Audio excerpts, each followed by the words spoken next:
Hi friends, మీరు చూస్తున్నారు Dhanush Tej knowledge well YouTube channel. Welcome to my channel. Friends, ఈ వీడియోలో మనం కాంట్రాక్షన్ సిరీస్లోని 13, 14, 15 చాప్టర్స్ని డిస్కస్ చేసుకుందాం. ప్రీవియస్ చాప్టర్ని మీరు చూడనట్లయితే దాని మీద ప్లేలిస్ట్ ఉంది. ఆ ప్లేలిస్ట్ లింక్ ఈ వీడియో కింద ఉన్న డిస్క్రిప్షన్లో ఉంది. మీరు ఆ చాప్టర్స్ని నేర్చుకున్నట్లయితే ఇవి సరిగ్గా అర్థం కాదు.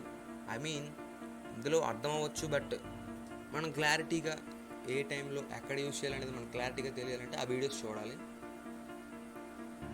3 చాప్టర్స్ చెప్పిన ఒక్కొక్క వీడియోలో ఉంటాయి. సో ఎవరికైనా ఇంట్రెస్ట్ ఉన్నట్లయితే అండ్ ఇవి కంప్లీట్గా నేర్చుకోవాలనుకుంటే ప్లేలిస్ట్లోకి వెళ్ళి మొత్తం వీడియోస్ని చూడండి.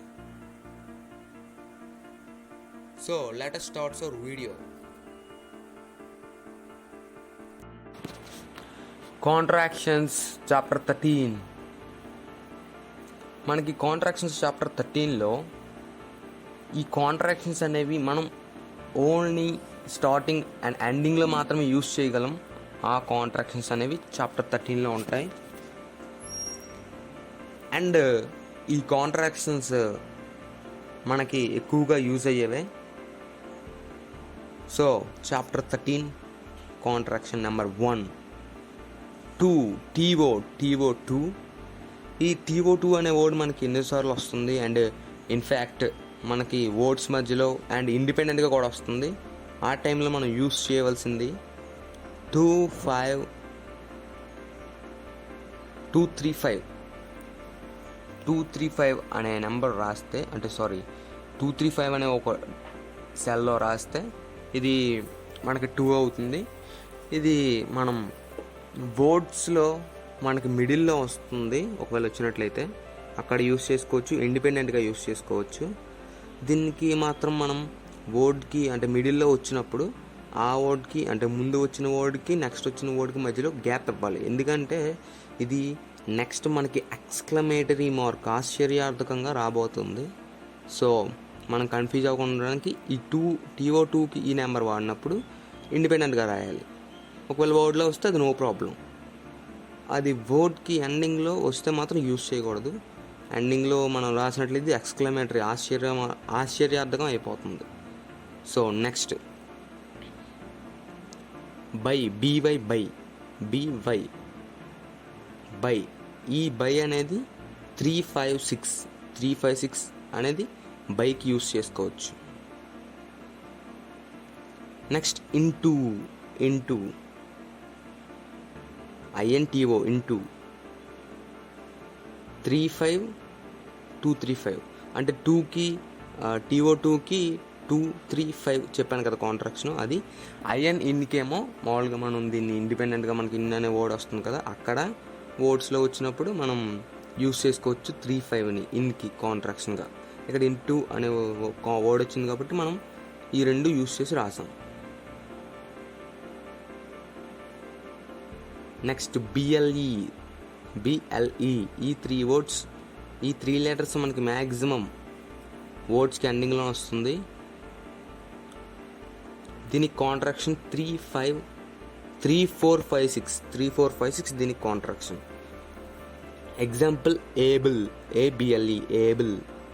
ఏబుల్ అనే వర్డ్ వచ్చినప్పుడు ఏ రాసి 3456 రాసినట్లయితే ఏబుల్ అనే వర్డ్ కంప్లీట్ అయిపోద్ది. నెక్స్ట్ AR, మనకి ARE అని వస్తుంది కదా, దాంట్లో ఈ వర్డ్ ఈ కాంట్రాక్షన్ మనం యూజ్ చేసుకోవచ్చు. ఇది మ్యాక్సిమం మనకి స్టార్టింగ్లో వస్తుంది AR అనేది. దీనికి కాంట్రాక్షన్ 345 దీనికి కాంట్రాక్షన్. మళ్ళీ యాజ్ ది సేమ్ దీన్ని మనం మిడిల్లో యూజ్ చేసుకోవచ్చు అండ్ స్టార్టింగ్లో యూజ్ చేసుకోవచ్చు. బట్ మ్యాథ్స్ సబ్జెక్ట్ రాసినప్పుడు మాత్రం దీన్ని యూజ్ చేయకూడదు, ఎందుకంటే ఇది రూట్ సింబల్. సో మనం దీన్ని యూజ్ చేసినట్లయితే కన్ఫ్యూజ్ అవుతాం. నెక్స్ట్ ST ఇది మనకి మ్యాక్సిమం ఎండింగ్లో వస్తుంది అండ్ స్టార్టింగ్లో వస్తుంది, మిడిల్లో రాదు. ఫర్ ఎగ్జాంపుల్ స్టాండ్ అనేది STAND స్టార్టింగ్లో వచ్చింది. కన్సిస్ట్ CONSIST కన్సిస్ట్ దీనికి ఎండింగ్లో వచ్చింది. ఈ STకి కాంట్రాక్షన్గా మనం 34ని యూజ్ చేసుకోవచ్చు. ఇది ఇండిపెండెంట్గా మనకి యూజ్ అవ్వదు, బట్ వర్డ్స్లో మాత్రం యూజ్ అవుద్ది. సో ఇది వర్డ్స్లో మనం యూజ్ చేసుకోవచ్చు.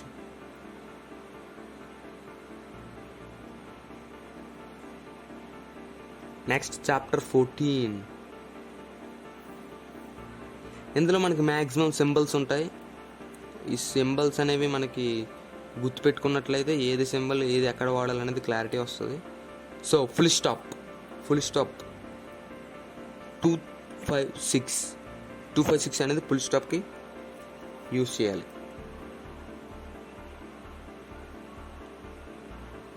Next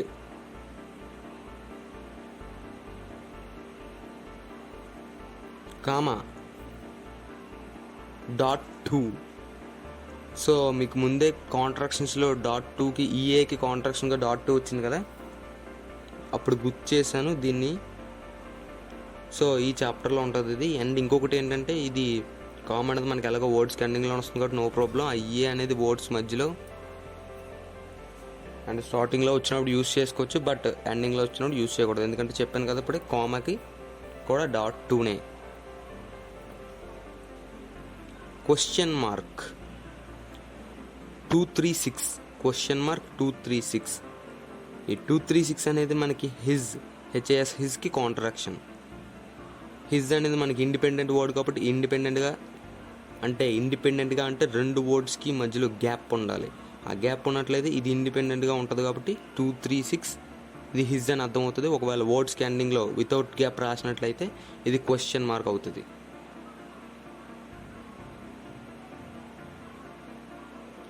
double inverted commas.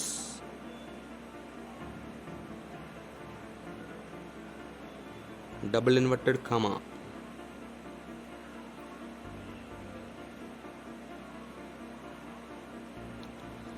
236 question mark కూడా అదే వచ్చింది అండ్ డబుల్ ఇన్వర్టెడ్ కామాకు కూడా ఇదే వచ్చింది.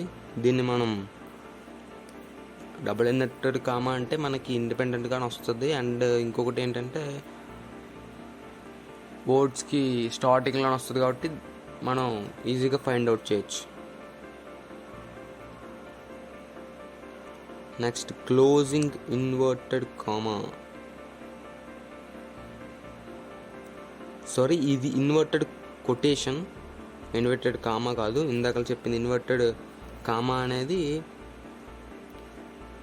236 అది క్లోజ్డ్ కొటేషన్. ఇది కొటేషన్స్ రాసినప్పుడు మాత్రం యూజ్ అవుతుంది, ఎక్కువగా యూజ్ అవ్వదు మనకి. ఇది అంటే రాసే వాళ్ళకి యూజ్ అవుతుంది, బట్ మ్యాక్సిమం కొటేషన్స్ అనేవి ఎక్కడో దగ్గర ఉంటాయి కాబట్టి ఇది ఎక్కువగా యూజ్ అవుతుంది. ఇది క్లోజింగ్ కొటేషన్ మార్క్. ఇప్పుడు చెప్తున్నాను 356 అనేది మనకు రెండిట్లకి కాంట్రాక్షన్ ఉంది. బైకి ఉంది అండ్ యాజ్ ది సేమ్ వర్జ్కి కూడా ఉంది. వర్జ్ అనేది independent word, at the same by కూడా ఇండిపెండెంట్ వర్డే. కాకపోతే వర్జ్ అనేది మనం గ్యాప్ ఇవ్వకుండా రాస్తాం, బై అనేది గ్యాప్ ఇచ్చి రాస్తాం కాబట్టి ఫైండ్ అవుట్ చేయొచ్చు. అండ్ క్లోజ్డ్ కొటేషన్ మార్క్కి 356ని రాయొచ్చు.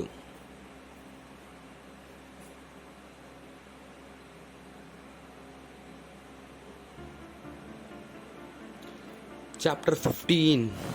ఈ చాప్టర్ 15లో కూడా యాజ్ ది సేమ్ సింబల్స్ ఉంటాయి.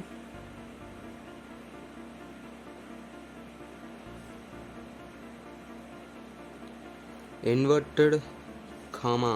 ఇప్పుడు ఇన్వర్టెడ్ కామా దీనికి ఒక డాట్లో .6 రాసి నెక్స్ట్ దాంట్లో గ్యాప్ ఇవ్వకుండా 236 రాయాలి. అంటే క్వశ్చన్ మార్క్. ఒక సెల్లో .6 రాసి నెక్స్ట్ గ్యాప్ ఇవ్వకుండా 236 రాసినట్లయితే ఇది మనకి ఇన్వర్టెడ్ కామా అవుతుంది. Next closing inverted comma.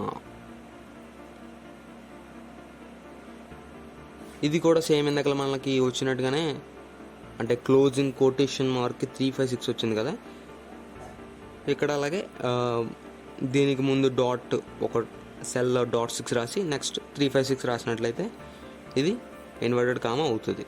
Sorry, closing inverted comma అవుతుంది. Next apostrophe.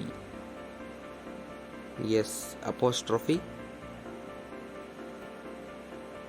ఈ అపోస్ట్రఫీ అనేది ఎక్కడ కూడా యూజ్ అవుతుంది అంటే, ఫర్ ఎగ్జాంపుల్ ఎస్ అనే వర్డ్స్ వస్తుంది కదా, ఫర్ ఎగ్జాంపుల్ స్టాండ్స్, సిట్స్, ఇలాంటి వర్డ్స్ మనకి ఎస్ వస్తుంది కదా, అలాంటప్పుడు అపోస్ట్రఫీ కొన్నిసార్లు అపోస్ట్రఫీ ఎస్ అలా వస్తాయి. ఆ టైంలో మనం దీన్ని యూజ్ చేసుకోవచ్చు. ఈ అపోస్ట్రఫీ ఏంటంటే .6 దీన్ని మనం అపోస్ట్రఫీ అనేది మనకి వర్డ్స్కి మధ్యలోనే వస్తుంది కాబట్టి పర్వాలేదు.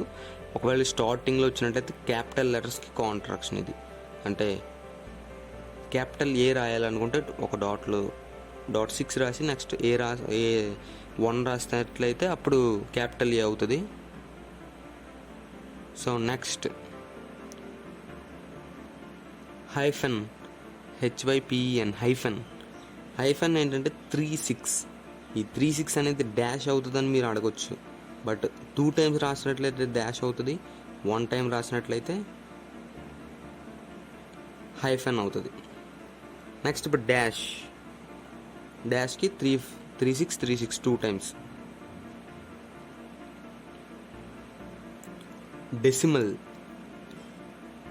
డెసిమల్ ఏమో 4-6 డెసిమల్ ఏమో.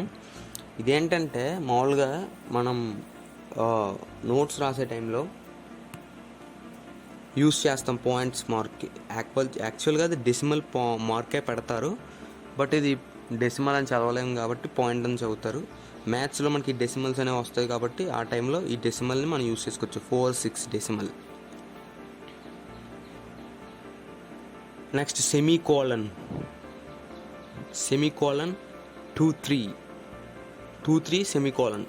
మనకు ప్రీవియస్ చాప్టర్స్లో వచ్చినట్టుగా 2-3 అనేది లోవర్ బి, దీనికి బిఈకి అండ్ డబుల్ బికి కాంట్రాక్షన్ ఇది. ఈ సెమీకోలన్ అనేది మనకి ఇండిపెండెంట్గా వస్తుంది కాబట్టి నో ప్రాబ్లం. అండ్ అది మిగతా లోవర్ బీలో వచ్చిన కాంట్రాక్షన్స్ అవన్నీ మిడిల్లో వస్తాయి కాబట్టి మనం కన్ఫ్యూజ్ అవ్వాల్సిన పని ఉండదు. నెక్స్ట్ కోలన్ 2-5 కోలన్ అంటే ఏంటంటే, ఫర్ ఎగ్జాంపుల్ మనకి మొబైల్లో టైం చూపించినప్పుడు ఫర్ ఎగ్జాంపుల్ 6:30 అయింది అనుకుందాం. 6:30కి 6కి 30కి మధ్యలో 2 డాట్స్ ఉంటాయి. నార్మల్గా 2 డాట్స్ ఉంటాయి, దాన్ని కోలన్ అంటారు. సో ఆ కోలనే ఇది అనమాట. ఎక్స్క్లమేటరీ మార్క్ ఆశ్చర్యార్థకం ఇది 2-3-5. మనకి ప్రీవియస్ 13th చాప్టర్లో వచ్చినట్టుగా ఇది 2-3-5 అనేది 2 కూడా కాంట్రాక్షన్, TOకు 2కి. బట్ దీన్ని ఎక్స్క్లమేటరీ మార్క్గా యూజ్ చేయాలి. అంటే ఎండింగ్లో వితౌట్ గ్యాప్ యూజ్ చేస్తే ఎక్స్క్లమేటరీ మార్క్, ఒకవేళ గ్యాప్ ఇచ్చి ఇండిపెండెంట్గా రాసిన లేదా వర్డ్కి మధ్యలో రాసిన అది TO2 అవుతుంది. Next hash hash 3-4-5 hash. ఈ హ్యాష్ అనేది మనకి ఎక్కడో ఒక దగ్గర యూజ్ అవుతుంది, ఎక్కువగా యూజ్ అవ్వదు. ఈ 3-4-5-6 కూడా BLEకి కాంట్రాక్షన్. ఇక్కడ మనకి ఎక్కువ కన్ఫ్యూజన్ ఉంటుంది. కాకపోతే ఈ సింబల్స్ అనేవి మనం ఎక్కువగా యూజ్ చేయం కాబట్టి నో ప్రాబ్లం. యూజ్ చేసే వాళ్ళు మాత్రం బీ కేర్ఫుల్. 3-4-5-6 అనేది హ్యాష్కి కాంట్రాక్షన్ ఆర్ సింబల్. ఎలిప్సిస్ అనేది కూడా ఒక సింబల్. దీనికి 3 ఫుల్ స్టాప్. అంటే 2-5-6 3 టైమ్స్ రాస్తే ఇది ఎలిప్సిస్ అవుద్ది. ఇది మనకి క్వశ్చన్స్లో వస్తుంది.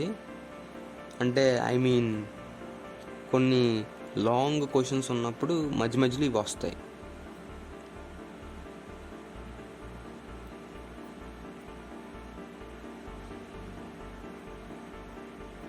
వర్డ్ స్లాష్నే